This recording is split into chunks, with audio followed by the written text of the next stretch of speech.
Jusqu'au 23 juin, le Conseil général des Yvelines invite le grand public à participer à la Ronde des Orgues.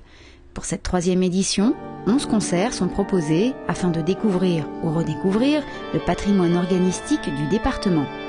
Un programme varié de musique sacrée ou profane, mettant ainsi à l'honneur l'instrument, bien sûr, mais également son musicien.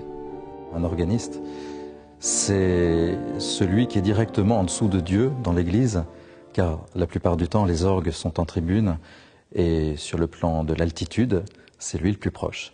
Est-ce qu'il y a une jeune génération? Oui, des organistes absolument fabuleux, de plus en plus, qui sont excellents et tout à la fois interprètes et improvisateurs, l'improvisation étant l'apanage principalement des organistes. Les orgues, on ne les trouve que dans les églises ou... En France, oui.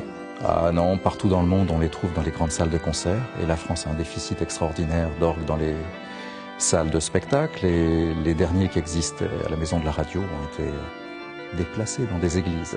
D'accord, donc il y a une vraie symbolique religieuse aussi? En France, oui.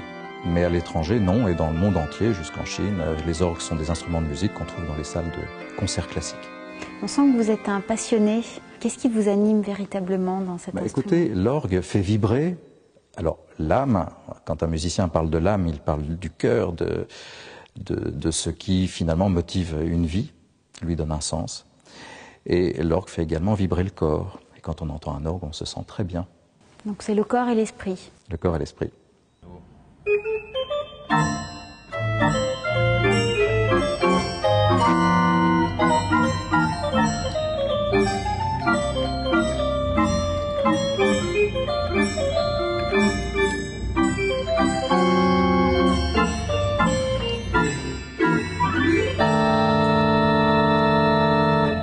Voilà, on peut vraiment faire tout ce qu'on veut sur un orgue.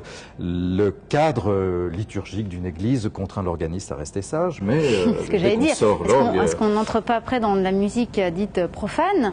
Oui, la différence entre le profane et le sacré en musique m'apparaît pas très évident. C'est surtout l'attitude de l'organiste qui est sacrée ou profane.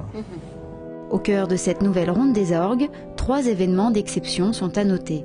L'inauguration de 2 orgues à Mantes-la-Jolie et l'inauguration d'un orgue à l'abbaye Notre-Dame de la Roche à Lévis-Saint-Nom.